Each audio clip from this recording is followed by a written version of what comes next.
All right, so we've got a little something that I whipped up today. Been, kind of trying to throw a mix on it over the past few hours. As you can see, most of the plugins have some, or most of the channels have some plugins at this point. So as I'm going through the stream, I'll kind of explain to you guys what I'm doing, why I'm doing it, that sort of thing. But then for the most part, I'll just kind of let you guys vibe.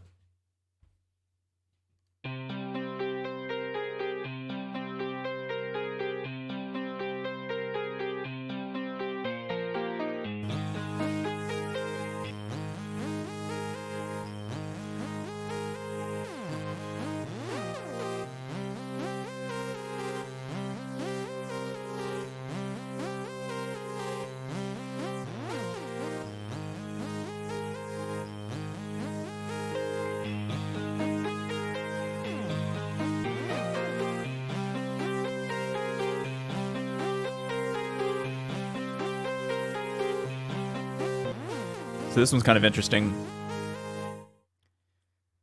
I basically took this sound here. This is a sound from my Phantom, my Roland Phantom, and basically it started sounding like this.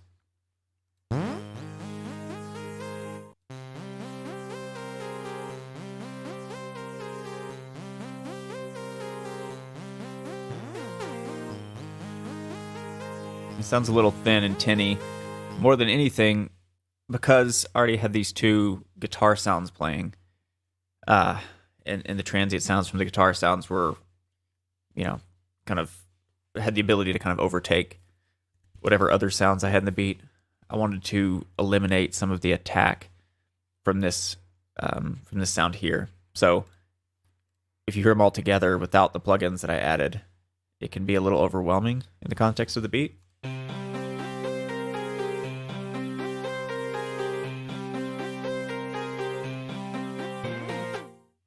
Very just that sort of sound. So what I did first was I used this really great plugin through Waves. It's called Smack Attack, and it's a transient shaper, but I basically used it to eliminate a lot of those transients in the beginning.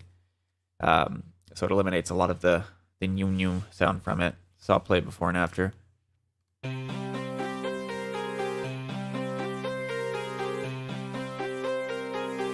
Go ahead and add it in.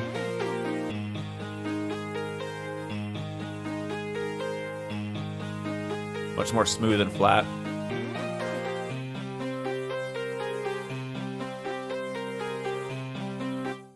So pretty cool there. And I just went ahead and added a compressor, 1176.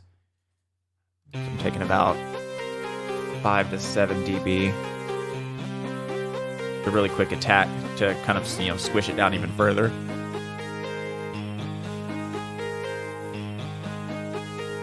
And then at the end, I throw in a pumper. The mix isn't all the way up on the pumper because I don't want it to sound like a, Skrillex track or something, but it does add a little bit of flavor. I got it about 3.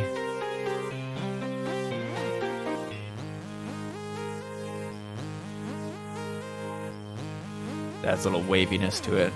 If I were to crank this up, you could hear it.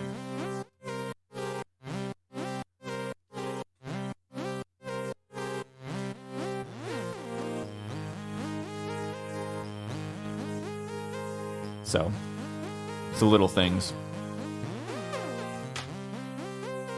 This is the flat sound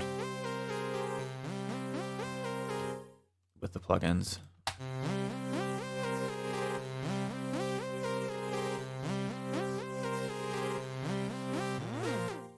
And those may sound like little things, but you know, you add up a whole lot of little things in the context of a mix, and it can make a massive difference just in, you know, the end product. So something as simple as a pumper really added a lot of flavor to it for me. So that's kind of the meat and potatoes of the beat. That's kind of drives the whole beat. You know, I haven't patterned this out yet, so it's kind of just a one pattern at this point that I've been throwing sounds into and sort of playing with.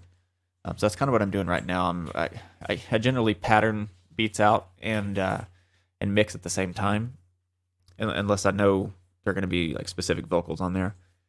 So that's kind of the process I'm in. I'll just kind of play it for a while and introduce some of the sounds and let you guys kind of hear what's going on.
Yeah, so that's sort of the backbone of the beat.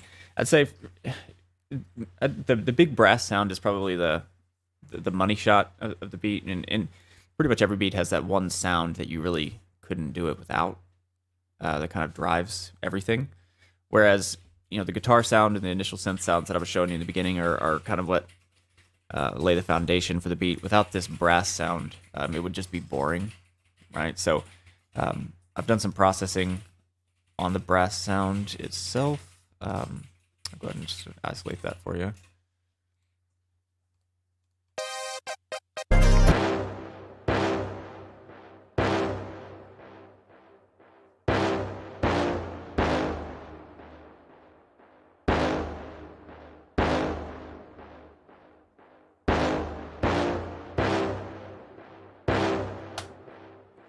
All right, so pretty standard big brass hit there. But ultimately, I didn't want it to be like out of control, loud and in your face, but I did want it to be dramatic enough to where it would make a big difference. So I'll just kind of play it dry for you real quick.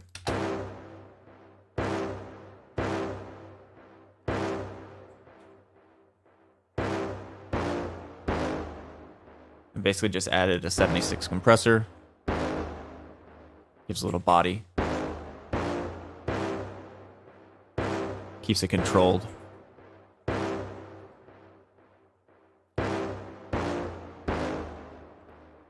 But the real work on this sound comes in the EQ, or actually both EQs that I'm using. So first one that I used is the F6.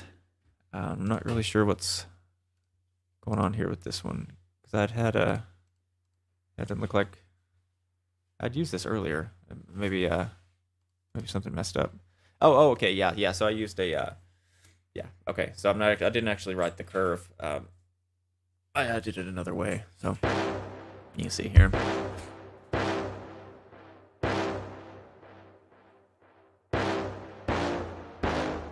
So pretty substantial boosts at about 900, around 1800, and at about 4K. The biggest boost coming at 4K, as you can see. And the reason I love this EQ so much, you can also do this with the FabFilter Pro Q, is that it's not just a standard parametric EQ. It's conditional in that basically what's happening is it's multi-band, of course, and for each one of these bands you can control the Q and also control. It's almost like compression in a way, where once the sound gets above a certain amount, you can choose to raise the sound by a certain number of dB. So I'll kind of like play with it here and toy with it if you guys aren't familiar with this. We're on band 3. It's getting about 3 dB of gain. But as you can see here, it's very much like a compressor in that you're setting a threshold, and then the range here will control how much you're up or down you want the band to go. So if I raise this,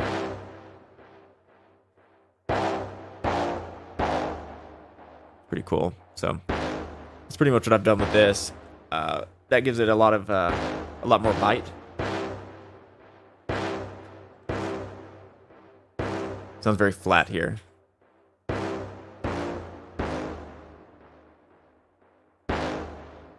Yeah, so it's a little bite added, but the big one comes in with. These are some of my favorite EQs here. With Waves specifically, it's the Puig Tech, but they have emulations of these all over the web, right? So these have been used for a long time. I'm a big fan of these types of compressors, or these types of EQ with both vocals and synth sounds. So it's basically big wide bands for the most part is how I like to use this. So as you can see here, I've got it at 100 dB. I'm boosting by 4 here. I've got it sharpened up a little bit as far as the sizes of the bands here, but boosting that at 100 gives it a lot more body. So here's the original sound.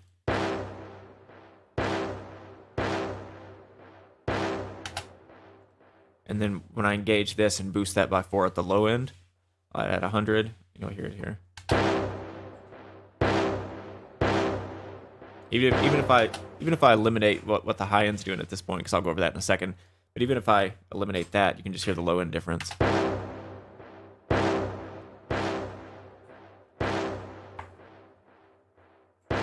The baby brass sound, and then you make it big. And then I've got this high end at 3K, boosted at about 3. And that just gives it a little bit more body and bite. So that's basically what I've done with this big brass sound.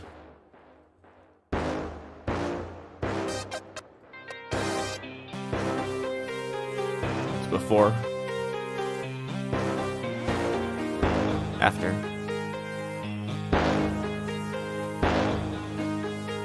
Massive difference. Now I've got these pseudo brass sounds.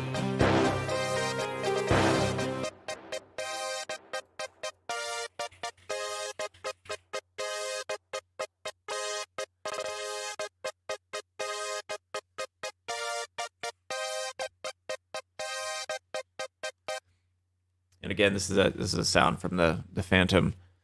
I forget what the actual sound is called, but I wanted it to sound imperfect. I think that for a lot of people, when you're using the piano roll, like exclusively, especially when you learn to make beats just by using the piano roll, I think what people find is that over time, your beats can sound pretty robotic, right? They can sound like too perfect. I think some of the character of the beats that we kind of know and love over time, they have that character because they are imperfect, right? Maybe the kick and snare pattern have a bit of swing, or they have those imperfections that make it sound human and not like it's created by a robot, right? So I think that for example, like Timbaland is a great example of someone whose beats are imperfect because he plays things by hand for the most part, or he samples other people that have played their music live. So that's kind of what I like to do with not every sound, because I don't want it to sound too imperfect and for it to be sloppy. So I'll use the piano roll for a lot of things, and basically what I do here is I just I connect my Phantom using MIDI. Right, so all of the sounds of the Phantom, I have a software component, right? It's called Zonology. And then you can basically go through the entire library. So like here I'm on like synth lead, for example, is how I've filtered this out. And like, these are all the synth lead sounds on the Phantom, right? With I've downloaded quite a bit of sound packs and whatnot. So anyway, that's what I've done with this. Is the brass sound here. I wanted to sound a little bit, little imperfect there. So.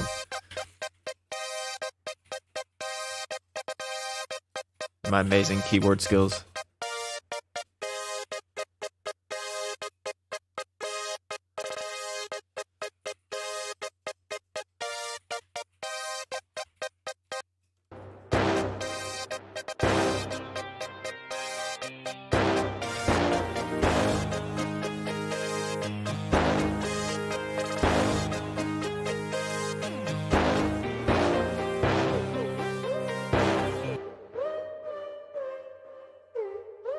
Still working on this sound. It's not really mixed yet. I haven't really done much with it as far as compression is concerned, so I'll probably do that here in a minute.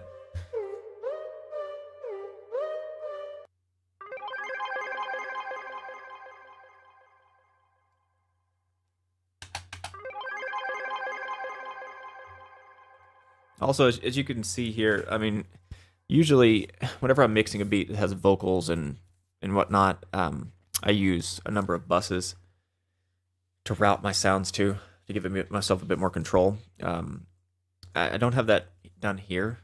Basically, whenever I'm just throwing beats together, I use sends. So for example, for my delays and my reverbs, instead of putting a delay and reverb on each track that I want to have those features, I basically just send them to a delay track, and then mix them accordingly. So I'll turn down the send percentage here, and I can control how much delay I want without having to actually put a delay track on this. So that's basically what I just did there, was I turned up the delay a bit. So here's the original sound. It already has some delay. I wanted to accentuate that feature, so I basically just turned up the send here in FL. It's a quick pro tip, if you will. And here's the end result.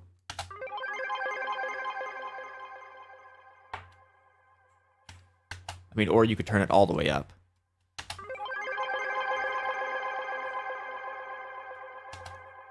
That's kind of what you get there. And then on this delay track, you just choose whatever delay you want to use. Right, so I'm using the Valhalla delay. I'm a big fan of their delay and reverb plugins. And I basically just got it on a duck mode.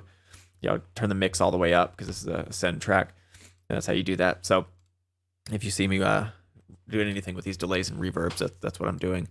Usually I'll have a short and long delay along with the reverb track. Sometimes I'll have other like effects tracks that I want to send things to. So it just kind of depends. I mean, these are all send tracks over here. And you can actually set this up in FL by changing your template.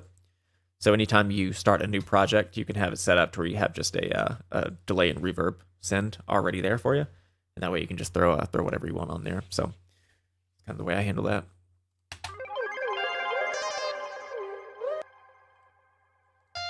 And then I've got this little sound over here. It's kind of like a G-funk sound that I found in the Phantom as well.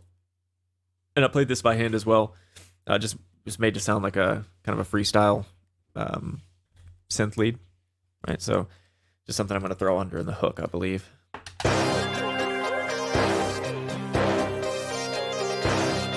Just a piano roll.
far as the 808 is concerned, what I've done here is I've used actually two of them, right? So I've used initial 808 sound, which is part of the drip package. I think I got it on Splice or something. I can't remember, but that's the initial 808. So this is sort of the meat of the two. I've got some plugins on there as well. So I've got, for example, like an EQ, boosting some of these bands, boosting the really super low end here, and then a couple bands with some of the more bitey, distorted frequencies, and that'll help it sort of bite through on like laptop speakers or people using earbuds or whatever. So you want that to really shine through on any types of speakers. But to add to the 808, basically I added a bass sound. It's kind of a growly bass sound, and I basically took off the low end here. So basically used EQ, dropped all the low end, and then boosted some of the growly frequencies here. So this is kind of what that sounds like.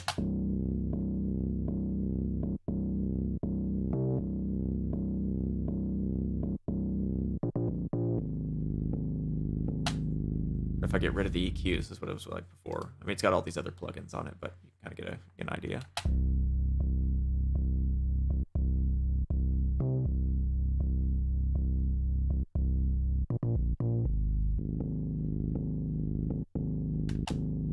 The power of knowing how to manipulate the sounds that you're working with, because once you learn how to do these types of things, it's really the possibilities are endless, because it's like having a whole additional sound library.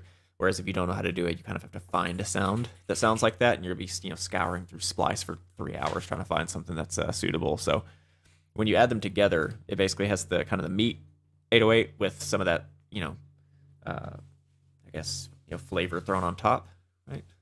Some seasoning to throw on top of the 808. This is kind of what it sounds like afterward.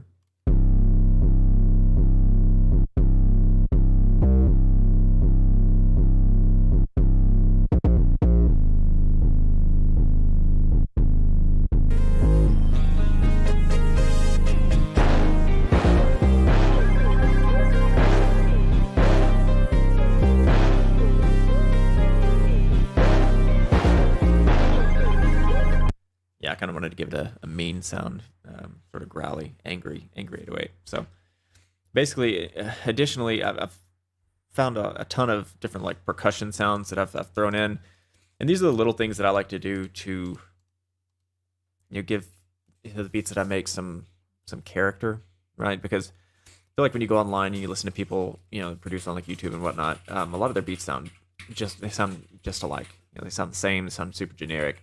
And I think a lot of the time it's because people are using loops, and then they're throwing some drums on top of these loops, and then before you know it, they're done with the beat, and there's not really anything extra on there. So, I've always noticed little things about certain producers that I've liked, and little things that they've done, like Scott Storch, for example, or people like that. So, I kind of like to do those same things.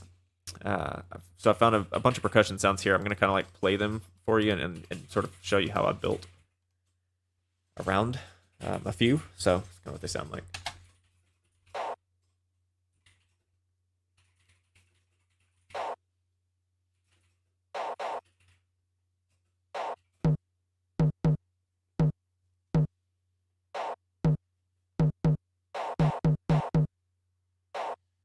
They sound sort of cheap on their own, but I think when they're thrown in as like a seasoning, then it makes a big difference. So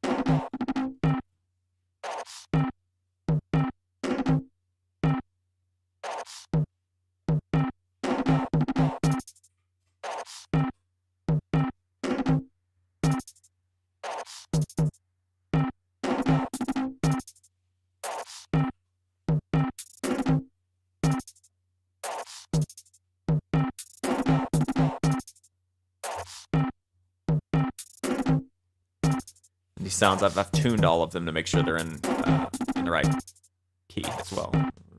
So that way they blend better with the beats. So generally, whenever I do that, you know, you're going to be working with, example, like, let me find one of them for you. You have to go and it basically puts them on like Stretch or Stretch Pro here, and you can manipulate the pitch. Like for this one, I had to, looks like I would bring it down half a step, and then I had to slow it down a little bit too for it to be in time and in key. So, but when you add those in, with the hi-hat, of course, when you add them in, they kind of like, you know, they you know, give it some body.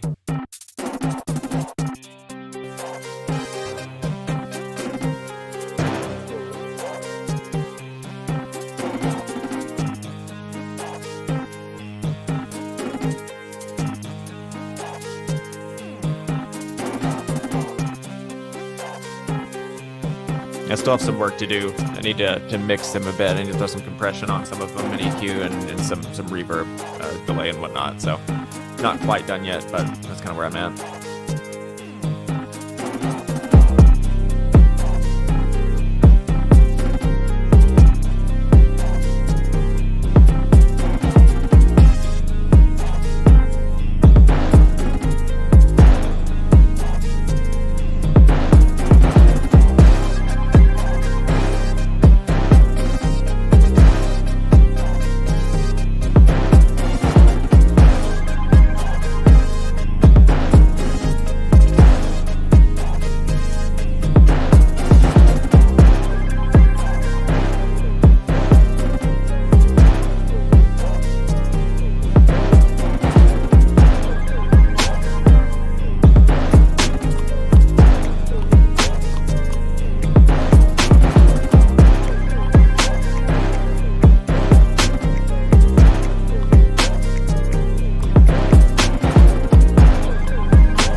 So here we got this big snare type sound. In reality, it's, you know, a number of different snares and claps and whatnot that are stacked.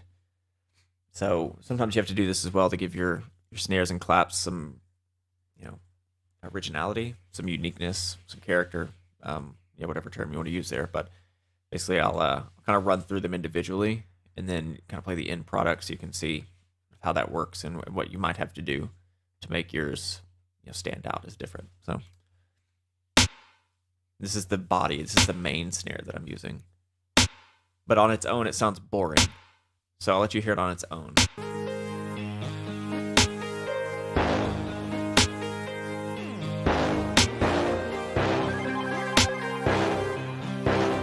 It's already boring, but especially when you throw the other stuff in.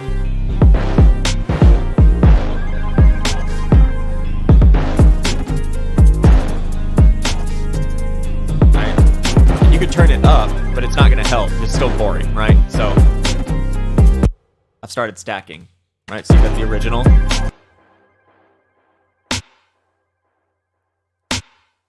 Okay, but then I've got this sound. It's just a clap. This one.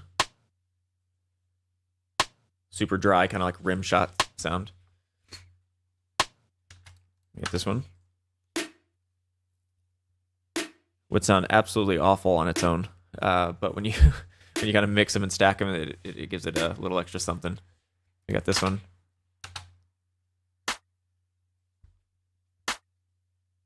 Another kind of quiet snare sound there. Got this one. Another dry rim shot sound. But I got the most kind of unique one here, I think. And this is another one that I've played by hand rather than using the piano roll. This is just to give it some little extra flavor as well. Eventually, when I'm done mixing this one, I'm going to have it sort of like 3D imaged. I'm going to use the Mondo mod, I believe, through Waves. And that's going to have it, basically, it sounds like it's going to sound like it's going around in a circle around your head, you know, when you're wearing headphones. So it's just those little things. But here's the sound I'm talking about.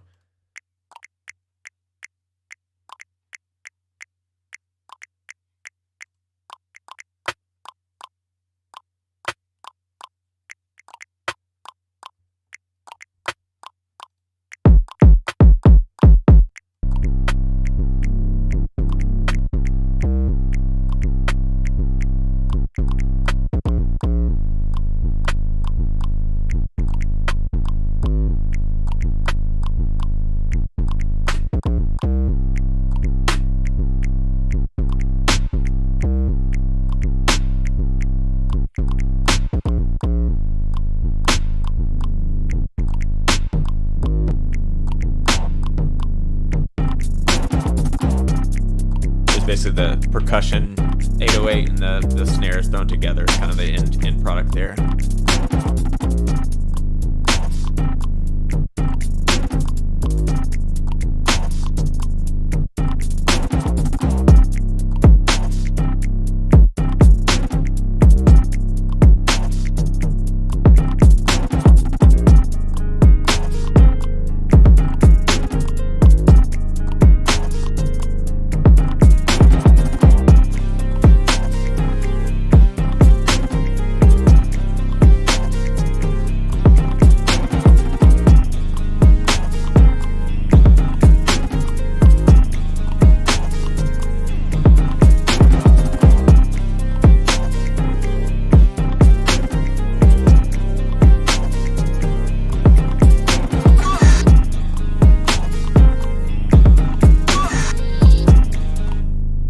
I've got these other sort of like, you know, flavoring or seasoning sounds here at the end of the mixer.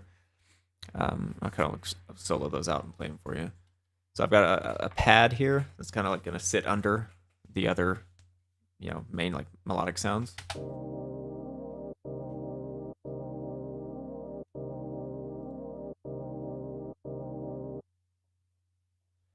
And basically what I've done with this pad, if you guys don't know this, if you are running into melodic sounds, like sort of, you know, all running together, and you want some spaces, you know, if you're playing on a keyboard, you can do that pretty easily. But when you want abrupt stops in your sounds, using the piano roll, as long as you right click on the sound here and you make sure it's cut itself is activated, then when you're using the piano roll, if you have a sound playing and then you add in a muted sound, like this sound here, for example, is muted. You can see down here the velocity. It's muted. The sound will cut off right when that muted sound plays because it's you know, the setting is for it not to overlap. So it can make a big difference in just kind of how the sounds vibe, right? And I'll play the sound the way it sounded initially, and then I'll add back in the muted sections, and then I'll kind of show you like what a difference that makes.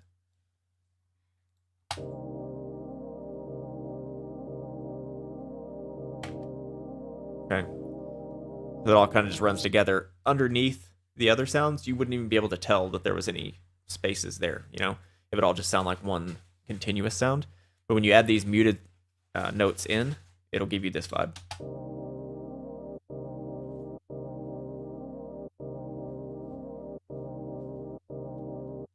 All right, so it sounds much more choppy, and that'll cut through, you know, whenever you're mixing as well. So little things like that, if you're having issues, that's a, you know, a likely solution at times. So then I've got basically some like verbal, you know, chant type sounds. I've got the little, you know, things that will like rise, and just basically whenever I'm mixing this in the end, these will all be to give it some character, some ear candy, kind of is what I like to call it, right? And it's just the little things that you hear as you're listening, and you don't even really pay attention to them most of the time. It's all subconscious. But without the beat, they wouldn't really be the same. Or without these, the beat wouldn't really be the same, I mean to say. So I'll kind of let you hear those as well.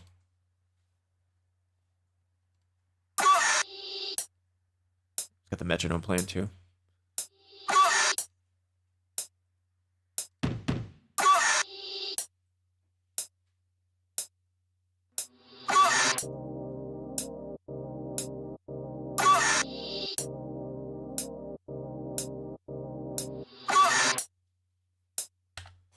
Right, so little things, but when you add it in amongst the others, it can make a big difference, and I'll play that for you as well.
So another thing that adding those additional sounds in does for you, besides like filling out the beat, is it gives you options, right? So when you're making different patterns, you know, for let's say your verses or your hook or a bridge or whatever you're, you know, molding at the moment, if you only have like 5 different, you know, sounds or a couple synth sounds, along with your drums and, you know, maybe a brass sound or something, doesn't really give you many options on what you can take in or take out or, you know, put back into the beat at any given time.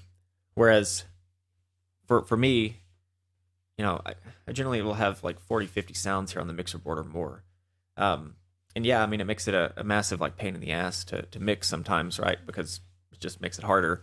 At the same time, I never have any like shortage of potential patterns to throw in. So you can do anything that you want. You know, I could take out the kick, or I could, you know, take out all those percussive sounds. I could take out the, you know, little chants, or, you know, I could drop the snare, or whatever I wanted to do without it sounding sparse. So kind of another reason why I do that. Kind of the last sounds that I have in here are a couple of risers that I'm going to use for transitions. And I've got some sounds that go like underneath the kick and the snare. So there's this really good pack on Splice. It's called Boots and Claps. And I've got basically 2 sounds from that package here. And basically, the package, it contains a lot of the type of like kicks that you wouldn't necessarily find in other packs. So for example, like I'm going to the package here. So if I go to like basic boots, it has sounds like this that are like basically stomp type sounds.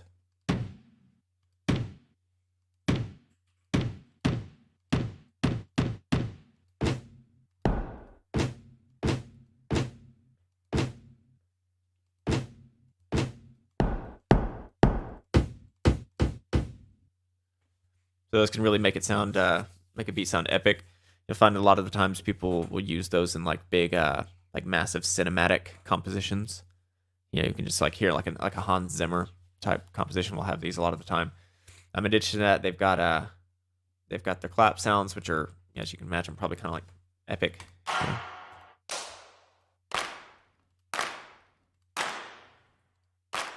Lots of reverb. So I usually like to use sounds like this whenever I do use them, which isn't like super often, but whenever I do, it's usually as something that goes like underneath or with another sound. So for example, like this boot sound that I have here goes with the kick for the most part.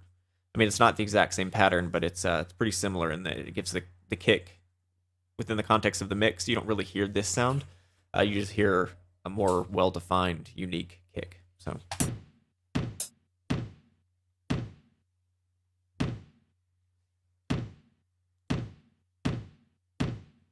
Play it with the kick.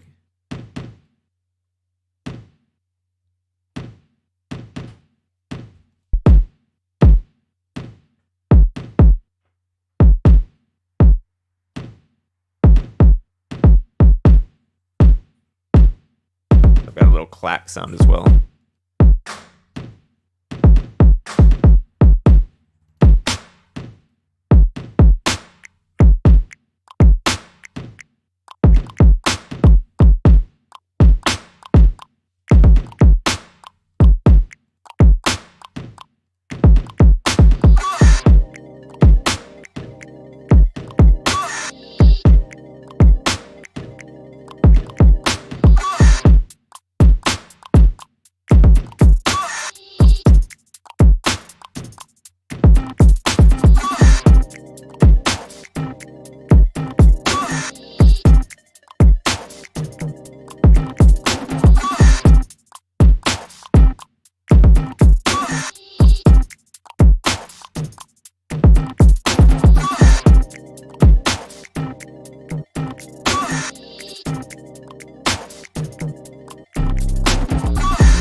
so that'll pretty much do it. I didn't want to live stream on here for too long. Just wanted to kind of show you guys what I was working on.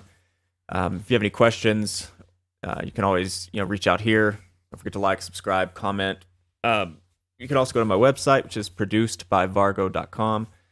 I got at this point it's redirecting. It's my BeatStars page, so tons of beat on there for sale. Some for free download as well. So yeah, I mean the next video that I'm going to be making is going to be on kicks again. It's going to be how to use saturation to make your kicks sound fatter. So that'll be cool. That'll be released on like Thursday, maybe Thursday, Friday, something like that. So in between times, I'll probably release a beat video. I may do another live stream in between then. So I appreciate everybody that stopped by for the stream itself and for the VOD. And yeah, hope you guys have a good one. Thanks.